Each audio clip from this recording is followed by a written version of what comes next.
दुर्गा भवानी माता की, गणेश्वर भगवान की, नमो पार्वती पते शिवा हर हर हर महादेव हर। पद्मां शिवधर्मकंद सहितां सुज्ञाननालंकतां नित्यैश्वर्यदासनं शशिनिभं वैराग्यसत्परिष्यतां श्रीरुद्रेश्वर केसरां निगम संचित्तकं मध्यमे सूक्ष्मोदलवहीमण्डलागतं ध्याये शिवं चिन्मयं प्रथम आदिपराशक्ति अंशस्वरूपమైన దుర్గా భవాని మా యొక్క హృదయ మందిరంలో స్మరిస్తూ అశేష భక్తజనాలకి పరిసర ప్రాంతం నుంచి బంధు బలగంకు మాతృ స్వరూపులైన అమ్మలకు పితృ సమానులైన నాన్నలకు బంధు భక్తులు ఎల్లరకును ఆ యొక్క దుర్గాదేవి అనుగ్రహం సదా సర్వదా ఉండాలని అమ్మవారిని మనస్సంకల్పం చేసుకుంటూ చక్కటి పాండిత్యాన్ని పురోహితాన్ని అందించిన మా గురురాజు శర్మ గారికి ఇలానే శతప్రతిష్ఠాచార్య అనేటటువంటి బిరుదుకు వారు ఎంతో ఉత్తమమైనటువంటి ప్రతిష్టా ప్రకీర్తనలు చేసినటువంటి మహానుభావులు.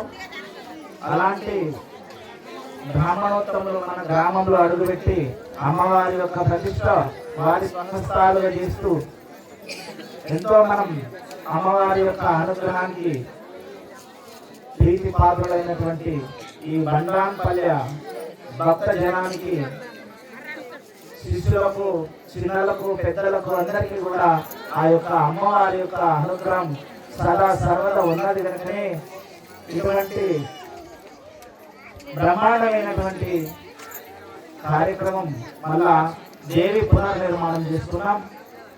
ఇందులో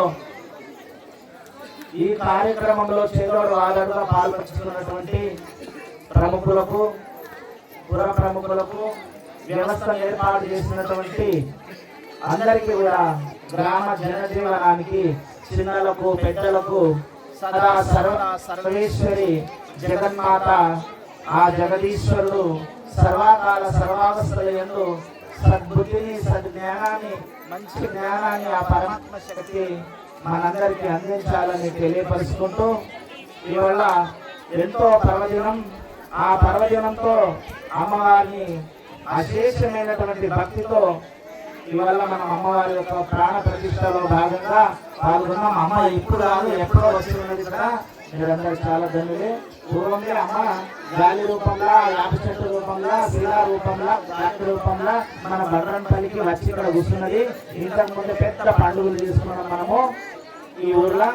అమ్మవారు ఎంతో అద్భుతమైనటువంటి దివ్య గాత్ర శక్తి కలిగినటువంటి మహామహిమాన్వితమైనటువంటి దుర్గా భవాని దర్శనం చేసుకున్న వారికి ఏ దుఃఖం ఉండదు. దుర్గా భవాని యొక్క దర్శనం చేసుకున్న వారికి దురాలోచనలు రావు. ఆ దుర్గా భవాని యొక్క దర్శనం చేసుకున్న వారికి పాడి పంట పశు సంపద అన్ని సమృద్ధిగా ఉంటాయి. కాకపోతే అమ్మవారిని గుడిలో కూర్చోబెట్టి మనం ఎట్లా ఉంటే సరిపోదు. వారానికి ఒక్కసారైనా అమ్మవారికి తీసుకొచ్చి పెట్టిన తర్వాత మనం మీదికెళ్ళి పొరుగురికి దూరం యాత్ర ఎక్కడెక్కడైతే పోతాం కదా, ఆ యాత్రలో బండి పైసలు పానా పేనా లానా లేనా దేనా అన్ని తీసుకొని పోతాం కదా. ఆడికి పోయి అన్ని ఖర్చు పెట్టుకునే దానికంటే అవే పైసలు మంచి ఖర్చు పెట్టుకుని అమ్మవారి దగ్గర ఇంకా 10 రోజుల దాకా జాతర చేసుకోండి. చుట్టుముట్టు పక్కలందరూ భక్తులందరికీ పిలుచుకొని మన చుట్టుముట్టు పక్కలకి వెళ్ళి భక్తులందరూ వస్తే బండలపల్లి ఇక్కడ దుర్గా భవాని మందిరం ఉన్నది అందరికి తెలిసిపోతుంది. ఆ భక్తులందరూ 10 మంది దర్శనం చేసుకుంటే 10 ఒక్కొక్క రాయి గడిస్తే ఒక్క కుర్చీ అయినట్టుగా, ఒక్కొక్క బండను చెక్కి పెట్టి గోడ కట్టి గుడి అయినట్టుగా ఒక్కొక్క మనిషికి ఒక్కొక్క దర్శనం చేసుకుంటే అమ్మవారి లోపల జీవత్వము, కళత్వము, యోగత్వము, శక్తితత్వము అమ్మవారి భక్తుల మీద వర్షింపజేస్తే భక్తులు బాగుపడతారు. అమ్మవారు ఆనందపడుతుంది గుడిలో కూర్చోబెట్టి. మరి ఈ విధంగా ఎన్ని డబ్బు ఖర్చు పెట్టుకొని ఇంత మంచి పాండిత్యం చేసి అమ్మవారికి అంత ఆహ్వానం చేసుకున్న తర్వాత అమ్మవారికి నైవేద్యాలు సరిగ్గా పెట్టకపోతే, ధూప దీపాలు ఇవ్వకపోతే, దీపం పెట్టకపోతే, దీపాలు ఏమైతే లేదు చీకటి అవుతుంది. అందుకే మన లోపల కూడా అంత కరెక్ట్ ఉంటేనే కరెక్ట్ వెలుగుంటుంది. అట్లా దీపం ఎట్లయితే వెలుగుతుందో మన ఇంట్లో అమ్మవారి గుడిలో కూడా రోజు నిత్యం దీపారాధన ఇంటికి ఒకరు తీసుకోండి. ఇంటికి ఒకరు దీపం పెట్టిపోతే మళ్ళా సంవత్సరానికి ఇంకొకరికి వస్తుంది, ఎవరికి ఇబ్బంది కాదు. తీసుకొచ్చి దగ్గర పెట్టుకొని మన ఇంట్లో దేవుడికి మనం దీపం పెట్టుకోకపోతే మన తెచ్చి పెడతారా అట్లా మన ఇంట్లో మనం దీపం పెట్టుకోవాలైతే దీపం ఉంటే వెలుగుతుంది. చమురు గాలినట్టుగా వత్తు గాలిపోయినట్టుగా ప్రమితలు మిగిలినట్టుగా మన భక్తి చేసుకున్నటువంటిది శరీరం నష్టమైన శరీరం కుప్పకూలిపోయిన కూడా నీవు చేసిన మంచితనం ఒకటే సూర్యచంద్రాలు పెట్టుకు నిలబడుతుంది. నరుడా నా మాట నమ్మరా, సద్గురుని బోధ మనసులో నా మననం చేయరా, సూర్యచంద్రుడు నిలిచే వరకు చుక్కలు మింటా మెరిసే వరకు మంచి చేసిన మంచి ఒకటే, ఎవడు చెరిపి చేసినా చెరగబోదా అని వీరబ్రహ్మేంద్ర స్వామి కాలజ్ఞానంలో చెప్పడం జరిగింది. ఆ తత్వాన్ని మనం వీక్షిస్తూ ఆ పరబ్రహ్మ స్వరూపమైనటువంటి జ్యోతిని అమ్మవారి దగ్గర ఒక నిమిషమైన జ్యోతి వెలిగిస్తే మీ సంపదలు ఏం సంపద ఇచ్చిన అమ్మవారు స్వీకరించదు కానీ ఆ దీప స్వరూపమైనటువంటి దేవతకు దీపం వెలిగిస్తే దీప దుర్గా వన దుర్గా కనక దుర్గా కాత్యాయని కమలలో జనశ్రీ రాజరాజేశ్వరి ఐమావతి చిన్నస్తా ధూమావతి జగజగ సుందరి జగస్త మోహనాకారిని ఇలా అమ్మవారిని ఎన్నెన్నో రూపాలుగా దర్శించుకుంటాం కదా. అటువంటి యొక్క అమ్మవారు మన దగ్గరకు వచ్చింది. మీరందరూ కూడా పెద్ద మనసుతో అమ్మవారింట్లోని భక్తి చేసుకోండి, మంచి ధ్యానం చేయండి, మంచిగా పూజ చేసుకోండి. పత్రమైనను పుష్పమైనను ఫలమైనను ఉదకమైనను అమ్మవారికి మనసులో తీయండి. కలకలతో మాత్రం దేవునికి పెట్టకపోతే కలకలతో ఇస్తే దేవుడు అలిగిపోతారు. మీ కలకలతో కనుక మీరు భోజనం చేస్తే కూడా తక్కువ కలకైతే అందుకే యథార్థం చేసుకోండి, యథార్థంగా ఉంటుంది. కలకలతో పెట్టుకోకుండా ఏ పని చేసుకున్నా కష్టంతో పెట్టుకోకండి, సుఖంతో పెట్టుకోండి. సుఖంగా ఉండండి, మీరు సుఖంగా ఉంటుంది, మీ పిల్లలకు సుఖంగా ఉంటుంది. ఇప్పుడే ఇద్దరు సర్పంచులు వచ్చారు ఇంటికి. ఏకాంతంగా ఉండండి, లోకాంతంలో బతుకోండి, ప్రశాంతంగా ఉండండి. ప్రాణం పరమాత్మని ఎందు పెట్టండి. ప్రశాంతంతో ఉంటేనే జీవాత్మ పరమాత్మ మమాత్మ జీవాత్మ జ్ఞానాత్మ ఏకాత్మ సర్వాత్మ సర్వతత్వములు ఎందు ప్రకీర్తన భావించినటువంటి జగత్ సుందరి అమ్మవారికి ఏమి చేసిన రుణం తీరది. అమ్మవారి యొక్క రుణం ఏమిచ్చి తీర్చుకుంటారు? ఈ భూతల్లి రుణం ఏమిచ్చి తీర్చుకుంటాం చెప్పండి? భూతల్లికి రుణం ఏమన్నా తీసుకుంటారా? మంచి పంటలు ఇచ్చే, మంచి జీవనం ఇచ్చే, మంచి సంస్కారం ఇచ్చే, మంచి పిల్లలకు ఇచ్చే, మంచి డబ్బులు ఇచ్చే, చేయనిండా అష్టైశ్వర్యాలు ప్రసాదించింది జగదేక సుందరి జగసమ్మోహనాకారిని భూతల్లి. మరి ఆ తల్లికి ఏం రుణం తీసుకుంటాం?